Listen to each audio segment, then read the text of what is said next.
Oke, baik. Bismillahirrahmanirrahim. Assalamualaikum warahmatullahi wabarakatuh.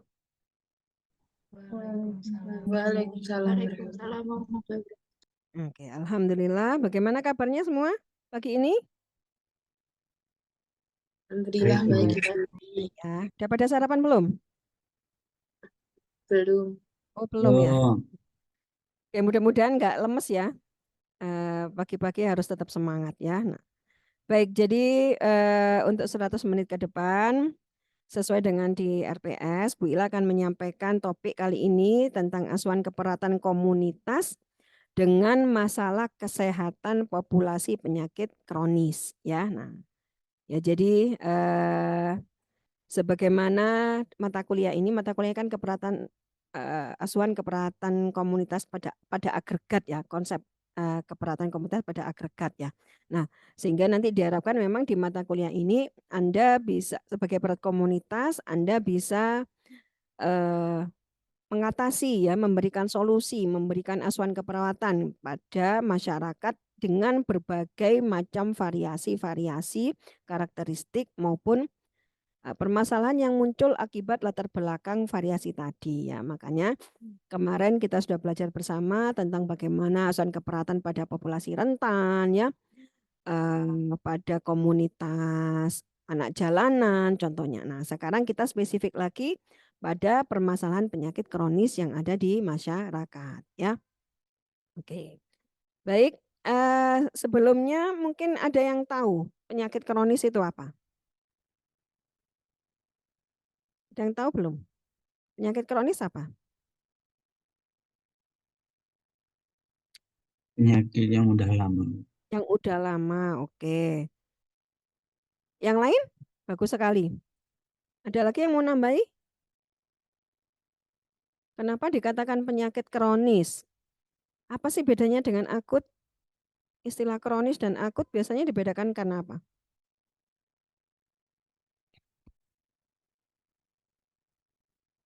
Ada yang mau memberikan pendapatnya? Penyakit kronis. Penyakit kronis, penyakit yang lebih dari 6 bulan, Ibu. Oh, Yang oke. diderita lebih dari 6 bulan. Oke, kalau tadi Mas Kusari bilang yang sudah lama, berarti sudah lama di sini batasannya adalah 6 bulan, ya. Begitu ya, Mbak Jolanda ya? Iya, Ibu. Oke, bagus sekali. Ada yang bisa kasih contoh enggak penyakit kronis seperti apa? Hipertensi. Apa? Yang keras dong. Apa contohnya? Hipertensi, Bu. Hipertensi. Oke, bagus sekali. Ada lagi yang lain? Ini sambil Bu Ila share screen ya. Diabetes. Ada lagi apa? Diabetes, Bu. Oh, diabetes mellitus. Oke ya. Baik, itu adalah dua contoh penyakit yang memang termasuk banyak ya angka kejadiannya di masyarakat. Nah, makanya ini menjadi salah satu tugas penting ya bagi perawat komunitas karena kebanyakan perawatan eh, pasien dengan penyakit kronis ini kalau dihitung prevalensinya jauh lebih banyak yang dirawat di rumah atau di masyarakat daripada di area klinik atau di rumah sakit ya. Makanya jadi ini akan jadi PR besar bagi perawat komunitas untuk mengendalikannya. Oke. Baik, ini Bu Ila sudah share screen, sudah kelihatan ya slide-nya ya. Sudah terlihat. Oke, baik. Nah, oke. Nah, jadi untuk bisa memberikan asuhan keperawatan komunitas pada populasi berpenyakit kronis ini, maka ingat jangan sampai dilupakan konsep dasar asuhan keperawatan komunitas kita mengacu pada apa? Teorinya community as a partner ya. Nah, jadi tolong itu jangan dilupakan. Itu menjadi baseline kita. Apapun agregat komunitas yang akan Anda rawat, semua kembali pada community as a partner. Nah, sebelumnya Bu Ila ingin sampaikan pada perkuliahan kali ini tujuan pembelajarannya adalah supaya Anda mampu memahami bagaimana sih menyusun asuhan keperawatan komunitas pada populasi dengan penyakit kronis. Nah, kemudian nanti tentunya di bagian perencanaan Anda akan lanjutkan dengan menjelaskan evidence base ya atau artikel penelitian di mana dari situ kita menginspirasi kita tentang program apa sih yang relevan ya yang bisa diberikan pada masyarakat sebagai bagian dari rencana program intervensi ya pada masyarakat dengan penyakit kronis. Nah, kemudian bagaimana nanti Bu Ila akan menilai Anda berhasil menguasai mata kuliah ini atau topik ini ya. Di topik ini nanti selain tanya jawab di sepanjang proses pembelajaran ini yang akan Bu Ila catat sebagai poin, akan menunjukkan bagaimana penguasaan Anda terhadap konsep asuhan keperawatan komunitas dengan masalah populasi penyakit kronis ya. Jadi Anda paham mulai dari pengkajian, diagnosa keperawatan, intervensi, implementasi sampai dengan evaluasi sebagaimana lazimnya siklus dari asuhan keperawatan dilakukan ya. Nah, kemudian yang berikutnya, nah, jadi paham ya bagaimana nanti tujuan yang harus Anda capai. Nah, untuk evaluasinya nanti bagaimana ya. Jadi dari perkuliahan ini nanti harapannya Anda mampu melakukan analisis terhadap artikel penelitian terkait dengan program intervensi keperawatan komunitas. Karena untuk basic pengkajiannya sudah Anda pelajari di perkuliahan sebelumnya tentang konsep keperawatan komunitas secara umum ya. Nah, kemudian juga mempresentasikan hasil review artikel penelitian tentang rencana program intervensi keperawatan komunitas yang relevan dengan kasus yang sudah Anda dapatkan ya. Kemudian melakukan diskusi. Nah, ini juga menjadi bagian dari bagaimana nanti kegiatan pembelajaran ini akan dievaluasi. Oke. Baik, nah kemudian ini Bu Ila mengingatkan lagi untuk sumbernya. Jadi ini adalah sumber utama ya. Community expertnya dari Elizabeth E.N.J. McFarland. Ini yang edisi terakhirnya edisi yang ke-8 ya tahun 2018. Oke. Mudah-mudahan masih diingat ya perkuliahan sebelumnya ya. Oke, baik. Sekarang kita masuk ke potensinya apa? Karena dari potensi itu akan kita gunakan sebagai amunisi ya untuk mengatasi masalah yang ada di komunitas ya. Makanya dikaji kita mengenal secara lebih baik dengan berbagai cara ya yang sudah pernah Anda kenal kan ya.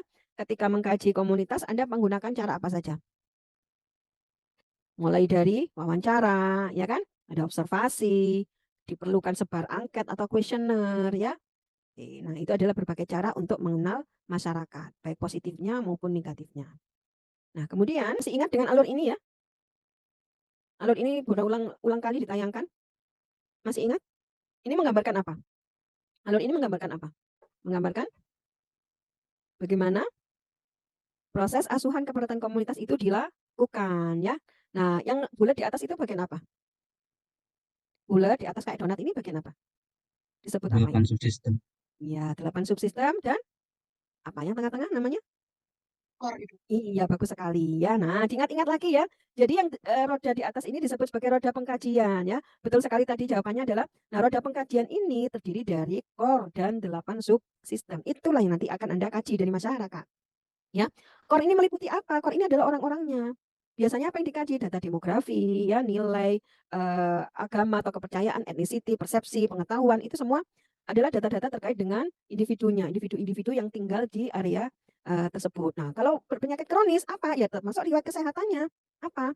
Jenis kelamin, usia itu adalah data penting ketika Anda melakukan pengkajian masyarakat dengan penyakit kronis. Karena penyakit kronis itu sangat berhubungan dengan usia dan jenis kelamin.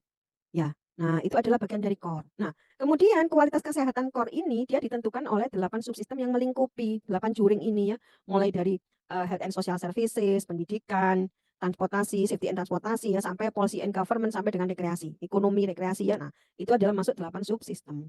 Sehat sakitnya, baik tidaknya kehidupan dari core ini dia dipengaruhi oleh 8 subsistem. Nah, baru kemudian selesai pengkajian, lanjut analisa data, merumuskan diagnosa keperawatan komunitas, lanjut dengan plan atau intervensi. Ya, ini basic ya. Saya kira sudah sering kali dijelaskan di perkuliahan sebelumnya. Tolong nanti di review lagi, jangan sampai lupa. Nah, tinggal ini kan umum. Bagaimana ketika mengintegrasikan yang umum ini ke dalam kasus khusus, seperti contohnya populasi dengan penyakit kronis. Nah, ini tadi sudah Bu Ila pancing di depan ya. Apa sih tadi penyakit kronis tadi? Nah, kalau tadi Mbak Jolanda ya tadi ya, mengatakan dari sumbernya 6 bulan, di sini dikatakan 3 bulan. Nah, coba Anda bisa cross check dengan SDKI, perbedaan akut sama kronis kalau di SDKI berapa bulan? Ya. Nah, saya ingat Bu Ila 3 bulan kalau di SDKI ya. Jadi kondisi medis yang berkembang perlahan dan berlangsung dalam jangka waktu yang lama. Lama itu biasanya lebih dari 3 bulan. Kalau kurang biasanya masih disebut sebagai akut. Bahkan, nah ini permasalahannya, rata-rata berlangsung seumur hidup. Ya, Anda kalau tahu penderita hipertensi, DM, apalagi kalau usianya dia sudah masuk lansia, rata-rata ya seumur hidupnya, di sisa hidupnya dia akan mengidap penyakit tersebut. Gitu. Nah, makanya sifatnya progresif, memerlukan pengelolaan jangka panjang untuk mengurangi gejala dan yang lebih penting lagi adalah mencegah komplikasi. Nah, apa ciri-cirinya penyakit kronis ini? Satu, durasinya panjang. Ya, tadi panjang itu 3 bulan ke atas. Kemudian perkembangannya lambat. Nggak ada orang itu sakit dikatakan penyakit kronis itu langsung detik itu juga atau jam itu juga dalam waktu 1 hari 2 hari langsung komplikasi, tidak ada. Jadi meski progresivitasnya dia akan lambat, berkembang, bertahap ya, mulai dari asalnya ringan, ringan, lama-lama memberat kalau tidak dikontrol dengan baik. Nah, kemudian hal itu juga menimbulkan efek kebutuhan pengelolaan yang juga jangka panjang ya. Nah, makanya kenapa ini perlu perhatian khusus ya ketika ada nyemplung ke suatu masyarakat yang dia mayoritas penduduknya menderita penyakit kronis, maka butuh petugas kesehatan yang sabar, telaten ya. Nah, dan cermat ya untuk terus mengidentifikasi mulai dari faktor resiko, apalagi mengontrol yang dia sudah memang terlanjur sakit. Ingat ya, tiga tiga prevensi ya di dalam keperawatan komunitas itu mulai dari prevensi primer, sekunder, dan tersier ya. Primer itu artinya apa? Primer itu artinya berarti sebelum gejala itu muncul. Nah, perawat komunitas melakukan pencegahan. Kemudian yang sekunder adalah ketika sudah terlanjur sakit. Nah, jadi bagaimana caranya merawat, mengobati supaya tidak menjadi parah dan muncul komplikasi. Nah, kalau sudah terlanjur komplikasi, dia masuk di prevensi tersier, begitu ya. Nah, karena dampaknya juga berat ya, dampaknya penyakit kronis ini ketika dia tidak tertangani dengan baik, terkontrol dengan baik, maka dampaknya adalah kualitas hidup yang menurun, stres ya, kesejahteraan psikologis yang terganggu, termasuk juga beban ekonomi ini sudah pasti. Karena pengelolaan kan jangka panjang, pasti dia akan butuh dana yang tidak sedikit dan itu dalam jangka waktu panjang. Uang harusnya bisa buat belanja, buat jalan-jalan, akhirnya buat berobat terus ya. Nah, itu. Oke. Kemudian, nah ini 3 hal yang perlu Anda waspadai sebagai perawat komunitas adalah untuk pertahanan primer, pencegahan primer ya, primary prevention, maka Anda perlu perhatikan faktor risiko apa. Kalaupun toh di masyarakat itu belum menemukan berapa persen sih yang hipertensi, oh kurang dari 20%. Jangan keburu bangga ya, sedikit Bu, kurang dari 20%. Anda juga perlu melihat faktor risiko pola hidup yang ada di masyarakat ya. Ada kuesioner screening deteksi PTM dari WHO. Itu sangat relevan dan bisa digunakan untuk memperkaya instrumen pengkajian Anda di komunitas. Ya. Jadi gaya hidup tidak sehat, faktor genetik, faktor lingkungan, psikososial, usia, jenis kelamin, ini biasanya apa? Usia, jenis kelamin. Biasanya cenderungnya lansia yang banyak ya, dan perempuan lebih banyak daripada laki-laki. Termasuk layanan kesehatan. Kualitas layanan kesehatan atau keterjangkauan, accessibility layanan kesehatan itu juga sangat berpengaruh terhadap kejadian penyakit kronis yang ada di masyarakat. Nah, termasuk Anda juga harus mengidentifikasi siapa kelompok rentan terhadap penyakit kronis ini yang ada di masyarakat. Oh, ada kelompok lansia. Lansia jelas ya, nah, mereka sangat rentan karena faktor degeneratif. Nah, kemudian untuk anak-anak dan remaja bagaimana? Lihat saja pola hidup anak remaja zaman sekarang yang cenderung mager.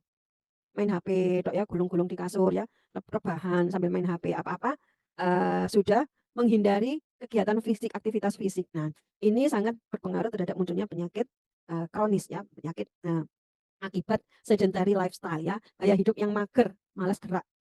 Itu makanya kenapa sekarang osteoporosis pun, bahkan hipertensi, stroke pun juga banyak terjadi pada anak-anak di usia remaja gitu. Kemudian dengan status sosial ekonomi yang rendah dan gaya hidup yang tidak sehat, karena mungkin kurangnya kemampuan untuk apa, memenuhi kebutuhan gizi ya dengan yang baik. Nah, itu akibat tidak mampu untuk membelanjakan atau mungkin bisa juga karena status ekonomi rendah ini juga biasanya berhubungan dengan tingkat pendidikan yang juga rendah. Ya. Tuh, kemudian pekerja dengan lingkungan kerja berisiko. Nah, ini juga masuk penyakit kronis. Ya, kerjanya di mana dulu ya? PAK-nya apa? Penyakit akibat kerjanya. Nah, tuh. Kemudian kelompok yang tinggal di lingkungan yang tidak sehat dan dengan tingkat stres yang tinggi. Ini juga perlu diwaspadai. Nah, ini dampaknya ada sosial dan juga ekonomi. Kalau ekonomi sudah pasti kebutuhan biaya sangat tinggi dan itu jangka panjang. Sakit-sakitan akhirnya hilang pendapatan. Nah, ya, termasuk biaya tidak langsung yang juga meningkat. Biaya tidak langsung ini apa contohnya?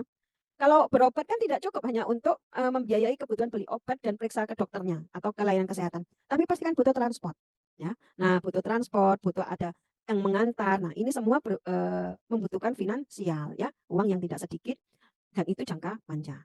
Termasuk untuk dampak sosial ya otomatis keseluruhan produktivitas akan menurun dan ketergantungan sosial juga meningkat, termasuk menjadi beban keluarga yang merawat. Baik, nah kemudian jadi ini peran perawat apa?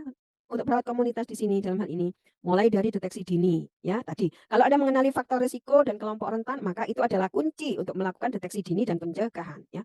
Jadi untuk diagnosa keparatan komunitas Anda tidak melulu harus menunggu yang aktual.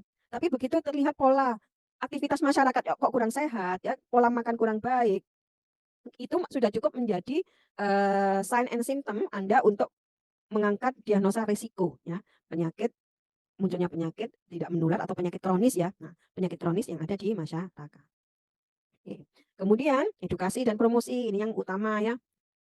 Jadi bagaimana supaya menjaga hidup tetap sehat, mulai dari diet ya, pentingnya aktivitas fisik, menghindari kebiasaan-kebiasaan yang tidak sehat, rokok, konsumsi alkohol ya. Kemudian penanganan dan tindak lanjut ini bagian dari prevensi sekunder. Kalau memang sudah terlanjur sakit, ya dirawat. Bagaimana caranya? Memberikan edukasi supaya rutin berobat, rutin kontrol, dan merubah gaya hidup yang tadinya tidak baik menjadi lebih sehat. Ya. Nah, kemudian untuk jangka panjangnya berikutnya tidak cukup dengan ini, harus diteliti apa penyebabnya sehingga terjadi tingginya kasus hipertensi di daerah tersebut. Nah, butuh ini diteliti nih, apa penyebabnya supaya apa? Supaya intervensi Anda itu benar-benar on point ya, benar-benar on target. Tidak asal kerja ya, tapi memang benar-benar intervensi yang Anda berikan itu memang benar-benar sesuai dengan permasalahan yang dihadapi oleh masyarakat. Nah, kalau misalkan intervensi nanti ada sesuai, maka itu bisa dicanangkan menjadi program dengan bekerjasama lintas sektor dengan lembaga-lembaga, sekolah, organisasi masyarakat, instansi pemerintah akan menjadi program tetap ya, begitu. Oke, baik. Nah, jadi itulah kenapa untuk program intervensi untuk mengatasi penyakit kronis ini, maka disarankan memang Anda mengambil dari evidence base ya, dari penelitian-penelitian yang sudah pernah dilakukan. Bagaimana sih intervensi yang tepat untuk mengatasi hipertensi yang ada di masyarakat atau penyakit kronis lain yang ada di masyarakat. Nah, dari evidence base tadi, maka ini adalah satu program yang bisa dipertanggungjawabkan. Efektivitasannya sudah terbukti ya. Nah, sehingga di sini perawat komunitas memainkan peran yang krusial untuk mengendalikan penyakit kronis yang ada di masyarakat ya. Kalaupun Anda memberikan promkes, metode promkes ya apa nih yang paling sesuai, paling efektif untuk masyarakat gitu ya. Sehingga nanti pendekatan yang komprehensif dan holistik dapat membantu meningkatkan kualitas hidup pasien dengan penyakit kronis dan mengurangi beban penyakit ini pada masyarakat. Oke, baik. Itu perkuliahan untuk pengantar pada pagi hari ini. Terima kasih atas perhatiannya. Mungkin ada yang perlu didiskusikan, ada yang mau ditanyakan? Ada yang kurang jelas mungkin? Baik, mungkin diskusinya kita lanjutkan dengan ya silakan jika di antara Anda ada yang bisa memberikan masukan ya tentang evidence base yang sudah pernah Anda review sebelumnya ya, yang bisa dijadikan sebagai salah satu program intervensi keperawatan untuk mengatasi masalah hipertensi yang ada di masyarakat. Atau mungkin penyakit kronis yang lain yang ada di masyarakat. Silakan. Safa, Ibu. Oke, Mbak Safa ya. Oke, baik silakan Mbak Safa. Mbak Safa apa yang sudah Mbak Safa pelajari silakan di-sharingkan dengan teman-teman di ruang Zoom ini. Assalamualaikum warahmatullahi wabarakatuh. Waalaikumsalam warahmatullahi wabarakatuh. Perkenalkan, nama saya Safa dengan IPA 05, perwakilan dari kelompok 1, dari kelompok 3. Di sini saya akan mempresentasikan jurnal hipertensi yang berjudul Effectiveness of Community-Based Health Education and Home Support Program to Reduce Blood Pressure Among Patients with Uncontrolled Hypertension in Nepal, Cluster Randomized Control Trial. Nah, kemudian di sini ada analisis PICO yang terdiri dari purpose, problem, populasi. Nah, purpose-nya ini bertujuan untuk menilai efektivitas pendidikan kesehatan yang dikombinasikan dengan kunjungan rumah yang sering dalam mengendalikan tekanan darah di antara pasien hipertensi yang tidak terkontrol di komunitas pinggiran kota distrik Suket, Nepal. Kemudian untuk problemnya, kurangnya pengetahuan informasi mengenai hipertensi. Untuk populasinya yaitu 125 peserta dibagi dua kelompok, yaitu kelompok intervensi dan kelompok kontrol. Kemudian di sini ada intervensinya, yaitu yang pertama sesi pendidikan kesehatan interaktif, seorang lulusan kedokteran dan seorang perawat terdaftar memfasilitasi 4 sesi pendidikan kesehatan selama periode intervensi 6 bulan. Sesi tersebut dilakukan pada bulan pertama, kedua, ketiga, Dan kelima, setelah pendaftaran peserta, dalam setiap sesinya sekitar 15 sampai 20 peserta mengikuti diskusi selama kurang lebih 2 jam. Pada sesi pertama, kami membahas pengetahuan sebelumnya, pengalaman, hambatan, kesulitan mengubah perilaku, pantangan, dan kesalahpahaman tekanan darah tinggi untuk mendapatkan pengetahuan dasar dan menciptakan lingkungan yang nyaman serta antara peserta dan fasilitator. Kemudian kami fokus pada arti dan pengukuran tekanan darah. Pada sesi-sesi berikutnya sebagai permulaan, kami merangkum pesan-pesan kesehatan sebelumnya dan membahas secara rinci manajemen gaya hidup dan pengobatan tekanan darah tinggi. Nah, ini yang intervensi yang kedua, dukungan rumah melalui relevan kesehatan. Untuk compare-nya, perawatan biasa bagi mereka yang berada di kelompok kontrol, peserta kelompok kontrol menerima layanan kesehatan biasa yang tersedia secara lokal. Selama masa intervensi, Kota Madya, Birendra Nagar, Surtet memiliki 1 rumah sakit tingkat tersier pemerintah daerah di 3 rumah sakit swasta dengan 15 tempat tidur, 1 pusat kesehatan tingkat layanan primer, 6 poliklinik, dan 1 rumah sakit zonal Ayurveda. Selain itu, Kota Madya memiliki kantor kesehatan masyarakat kabupaten dan beberapa program terkait kesehatan masyarakat yang berlangsung di wilayah Kota Madya. Kemudian untuk outcome-nya 125 peserta ditugaskan ke kelompok intervensi dengan total populasi 63 dan kelompok kontrol dengan total 62. Dari jumlah tersebut, 60 peserta di setiap kelompok menyelesaikan masa tindak lanjut selama 6 bulan. Itu proporsi SBB terkontrol secara signifikan lebih tinggi pada peserta intervensi dibandingkan dengan kelompok kontrol dengan jumlah 58,3% versus 40%. Rasio odds ini adalah 2,1 dengan CI 95%, 1,01 sampai 4,3 dengan p-value 0,046 dan terkontrol diastolic blood pressure atau DBP adalah 1,3 atau 0,63 sampai 2,72 dengan p-value 0,6000. Perubahan rata-rata tindak lanjut dikurangi data awal pada SBB secara signifikan lebih tinggi pada intervensi dibandingkan pada perawatan biasa.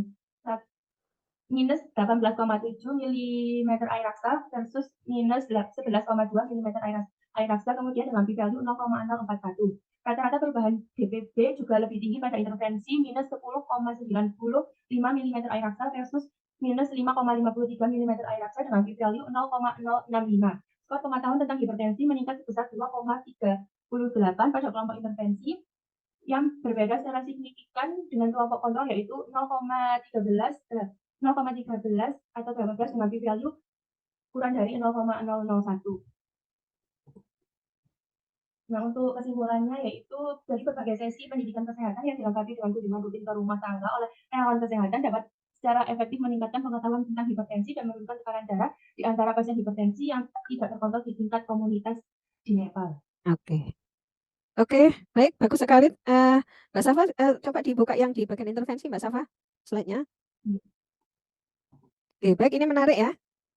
Nah, dan kalau dilihat dari outcome juga sangat signifikan ya, efektif. Terjadi perubahan baik systolic blood pressure ya maupun diastolic blood pressure-nya terjadi perubahan, yang pasti perubahannya berupa menurun ya.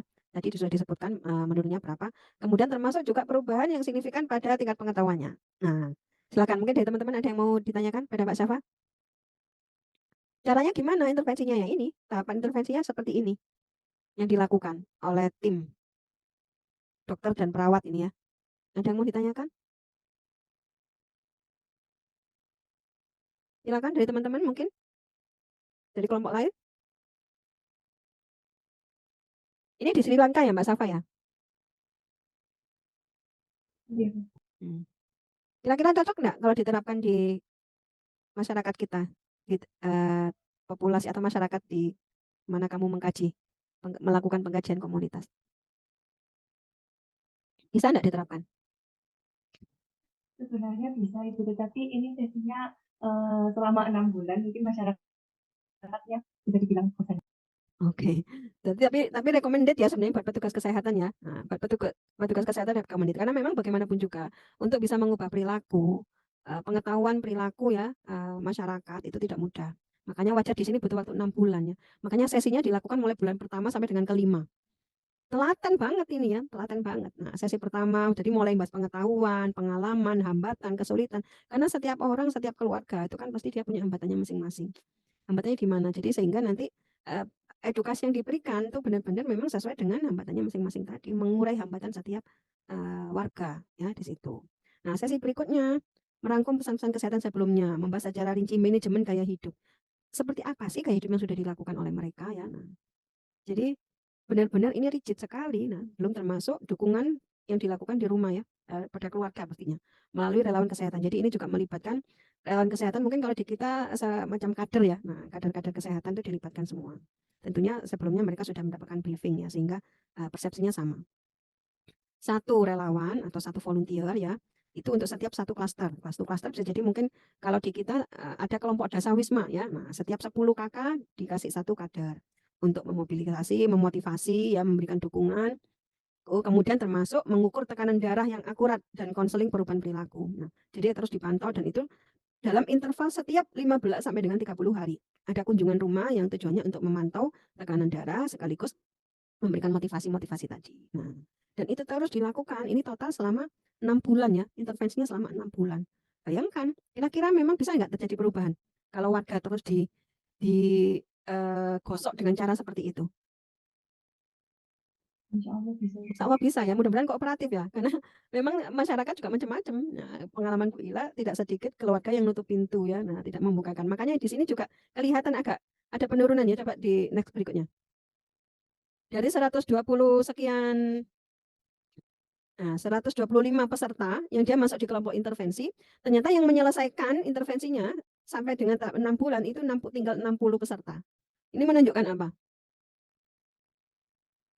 102 peserta ditugaskan ke kelompok intervensi N63 atau kelompok kontrol. Oh, 175 ini dibagi menjadi 2 kelompok. Ini maksudnya ya.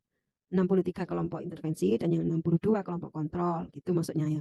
Dari 63, 60 peserta di setiap kelompok yang menyelesaikan masa tidak lanjut sampai dengan 6 bulan. Jadi yang drop out sudah kurangnya nggak banyak sih ya. Nah, begitu. Oke. Baik, bagus. Kalau tidak ada pertanyaan mungkin lanjut ke berikutnya, siapa lagi? Oke, terima kasih Mbak Safa. Iya, Bu, sama-sama. Ya. Berikutnya? Saya Muhammad Fadil Fariski. Oke, Mas Fahrul silakan. Nah, izin saya screen sebelumnya. Oke. Assalamualaikum warahmatullahi wabarakatuh. Waalaikumsalam warahmatullahi wabarakatuh.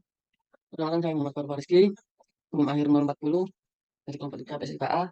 Jadi mempresentasikan jurnal dengan judul Effect of Aerobic Exercise on Blood Pressure in Men with Hypertension, Randomized Control Study. Pengarang ini dan keyword aerobic exercise, blood pressure, hipertensif pasien. Baik, langsung saja. Nah, itu problemnya perubahan gaya hidup masyarakat modern berkaitan dengan meningkatnya urbanisasi dan meningkatnya penggunaan transportasi bermotor, dan perubahan gaya hidup ini menyebabkan masyarakat meningkatkan gaya hidup menetap, gaya hidup yang tidak efektif, meningkatkan resiko penyakit hipokinetik termasuk hipertensi. Nah, gaya hidup yang tidak efektif meningkatkan resiko penyakit hipokinetik termasuk hipertensi. Dan tidak efektif sebagian besar berhubungan dengan hipertensi. Menurut Niso dan kawan-kawan pada tahun 2012 melaporkan bahwa gaya hidup tidak aktif yang berkembang di negara-negara berpenghasilan rendah, terutama yaitu termasuk Ethiopia, menyebabkan percepatan terjadinya hipertensi. Nah, maka dari itu tujuan untuk penelitian ini untuk mengetahui pengaruh latihan senam aerobik terhadap tekanan darah pada pasien hipertensi pria. Nah, populasinya ada 24 peserta laki-laki penderita hipertensi yang dibagi sama rata menjadi kelompok intervensi dan kelompok kontrol, atau kelompok olahraga sejumlah 12 peserta dan kelompok kontrol 12 peserta sama. Kemudian intervensi yang akan diberikan kepada kelompok olahraga atau kelompok intervensi yaitu melakukan latihan aerobik. Latihan aerobik itu apa yang diberikan latihan aerobik, yaitu jalan cepat selama 16 minggu secara berturut-turut, 3 hari seminggu. Sebuah latihan ahli fisiologi mengawasi untuk latihan aerobik ini. Kemudian pada peserta dalam kelompok kontrol melanjutkan aktivitas biasa mereka selama masa penelitian dan mengisi formulir kuesioner gejala medis setiap bulannya selama masa penelitian, namun tidak mengambil bagian dalam pelatihan olahraga terstruktur atau aerobik jalan cepat ini tadi. Untuk compare-nya dari kelompok kontrol itu tidak mendapatkan intervensi, tetapi melanjutkan aktivitas sehari-hari selama periode studi ini tadi. Nah, untuk hasilnya, analisis perbandingan dalam kelompok dan antar kelompok masing-masing dilakukan dengan menggunakan uji di sampel berpasangan dan uji di sampel independen. Nah, dengan tingkat signifikasi yang ditetapkan pada p-value kurang dari 0,5. Hasil analisis ini menunjukkan bahwa aerobik group atau kelompok intervensi telah menunjukkan perubahan rata-rata dalam kelompok yang signifikan pada sistole dan diastole p-value kurang dari 0,001 dibandingkan dengan yang awal tadi, dibandingkan sebelum kelompok intervensi melakukan senam aerobik ini tadi. Nah, kemudian untuk hasil dari kontrol grup atau kelompok kontrol ditemukan perubahan rata-rata dalam kelompok yang tidak signifikan pada sistole dan diastole sebelum mereka diberikan intervensi. Nah, selain itu, perbandingan antar kelompok menunjukkan bahwa rata-rata sistole dan diastole blood pressure berkurang secara signifikan pada kelompok intervensi dibandingkan dengan kelompok kontrol. Oleh karena itu, dapat disimpulkan bahwa latihan aerobik intensitas sedang dan diawasi selama 16 minggu secara signifikan merupakan tingkat tekanan darah pada pasien hipertensi stadium 1. Dapat menurunkan tingkat tekanan darah pada pasien hipertensi stadium 1. Nah, kesimpulannya, melihat dari hasil, kelompok latihan aerobik menunjukkan penurunan sistole blood pressure dan diastole blood pressure yang signifikan bila dibandingkan dengan data dasar serta kelompok kontrol setelah 16 minggu intervensi latihan aerobik intensitas sedang pada pasien hipertensi stadium 1.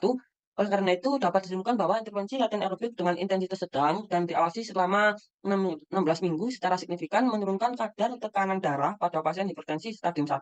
Nah, dengan demikian, pasien hipertensi dapat didorong untuk mengikuti latihan aerobik intensitas sedang secara rutin. Nah, dikaitkan dengan kelompok agregat komunitas kami, kelompok 3 kemarin, untuk wilayahnya itu terletak di Karangploso, itu ya agak kota-kota banget, agak kota sih. Nah, itu untuk kebanyakan warganya itu bekerja sebagai wira swasta. Nah, di sana juga jarang ditemui untuk setiap hari pergi ke ladang itu juga ada. Maka dari itu, menurut saya untuk terapi senam aerobik pada kelompok agregat kelompok kami bisa diterapkan seperti jurnal yang sudah saya analisis ini tadi. Nah, kemudian itu cukup dari saya. Oke, baik. Apakah Terima ada pertanyaan? kasih, Mas Fahrul. Silakan teman-teman coba kembali ke intervensi tadi, Mas. Silakan teman-teman, ada yang mau ditanyakan? Nah, di bagian intervensi. Jadi ini walaupun aerobik ya, tapi kalau di artikel ini dia termasuk aerobik sedang. Jadi jangan bayangkan aerobiknya adalah seperti hanya kalau senam dilakukan di gimnastik atau gimana ya. Ini jalan cepat ya. Nah, jalan cepat. Nah, walaupun mungkin kewaspadaannya apa? Perlu dilihat lagi kriteria inklusinya ya, Mas ya. Artinya kalau misalkan diterapkan di masyarakat luas, nah aman tidak kalau misalkan itu untuk lansia atau dengan penyakit tertentu ya, keluhan penyakit tertentu. Nah, itu makanya nanti coba dilihat di kriteria inklusinya. Siapa-siapa saja yang sekiranya masyarakat yang aman ya untuk melakukan aktivitas aerobik ini. Nah, itu nanti bisa menjadi bahan untuk memfilter ketika Anda menerapkan ini di masyarakat ya. Walaupun memang kalau dilihat dari outcome-nya efektif sekali ya, perbandingannya dengan yang kelompok kontrol sangat signifikan.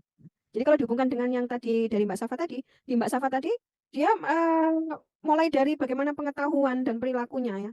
Nah, ketika sudah pengetahuan perilaku itu sudah ada, kemudian kemauan sudah terbentuk, maka orang diajak untuk melakukan perubahan perilaku yang tadinya mager, nggak mau gerak, nah kemudian diajak berolahraga ya dari aerobik ini yang sudah terbukti secara signifikan memang efektif untuk menurunkan tekanan darah. Dan bisa jadi untuk kelompok-kelompok yang mungkin belum mencapai terjadi hipertensi, nah ini juga menjadi bagian dari maintenance atau primary prevention tadi, mencegah jangan sampai yang mereka belum terkena hipertensi, nah, akhirnya dia terkena hipertensi. Makanya dicegah juga dengan olahraga. Salah satunya adalah latihan aerobik ini. Gitu. Ayo, dari teman-teman yang lain gimana? Ada yang mau ditanyakan mungkin, Mas Fahrul? Izin menambahkan, Bu. Ya. Untuk populasinya ada kriteria eksklusi, yaitu Inklusi, peserta dengan inklusinya apa? Inklusi. Inklusinya itu pasien yang menjalani monoterapi dilibatkan dalam penelitian tersebut. Oh, terus? Nah, untuk kriteria eksklusinya, peserta dengan masalah ginjal dan jantung, pasien diabetes, peserta yang menggunakan obat pengubah lipid, dan peserta yang terlibat dalam program olahraga terstruktur dalam jeda 3 bulan sebelum masa penelitian dikeluarkan dari penelitian ini. Oh, oke. Ya. Jadi mungkin yang khususnya dengan penyakit tertentu ya. Kalau tentang penggunaan obat dan mungkin sebelumnya dia sudah terlibat di dalam olahraga jenis yang lain, itu semata-mata supaya hasil penelitian ini tidak bias gitu ya. Jadi memang jadi peneliti ingin memastikan bahwasanya penurunan tekanan darah yang terjadi pada responden itu benar-benar memang karena aerobiknya, bukan karena faktor yang lain, bukan karena faktor obat, bukan karena faktor olahraga jenis yang lain gitu. Makanya ada pembatasan seperti itu. Tapi nanti untuk pelaksanaannya mungkin lebih kepada masyarakat yang dia memiliki keluhan atau penyakit-penyakit tertentu yang bisa jadi mungkin berbahaya ya ketika dilakukan latihan aerobik begitu ya. Oke, cuma sedikit saja nih koreksinya Mas Fahrul. Kalau compare ya memang kelompok kontrol ya. Jadi kelompok kontrol itu masuk ke dalam compare. Gitu ya. Peserta dalam kelompok kontrol itu dia ya compare itu yang dimaksud ya. Jadi dia tidak mendapatkan intervensi sebagaimana yang dialami oleh kelompok intervensi ya. Hanya aktivitas biasa dan tidak mengambil pelatihan olahraga secara terstruktur ya. Oke. Olahraga terstruktur yang dimaksud adalah ya aerobik ini ya, dengan pantauan. Oke, baik, terima kasih Mas Fahrul. Oke, baik, ini mohon maaf ya karena ini sudah diingatkan lagi waktunya sudah berkurang. Nah, untuk kebutuhan perkuliahan ini, maka terima kasih atas perhatian semuanya ya. Semoga memberikan manfaat yang besar untuk kita semua dan mudah-mudahan hasil dari perkuliahan yang Bu Ila sampaikan tadi, termasuk sharing dari dua teman Anda ya, itu menambah wawasan Anda semua ya tentang bagaimana sih mulai dari pengkajian masyarakat dengan penyakit kronis, di sini dicontohkan hipertensi ya, sampai dengan intervensi apa yang bisa dilakukan untuk mereka ya. Baik, itu saja. Terima kasih banyak atas perhatiannya. Bu Ila akhiri. Wassalamualaikum warahmatullahi wabarakatuh.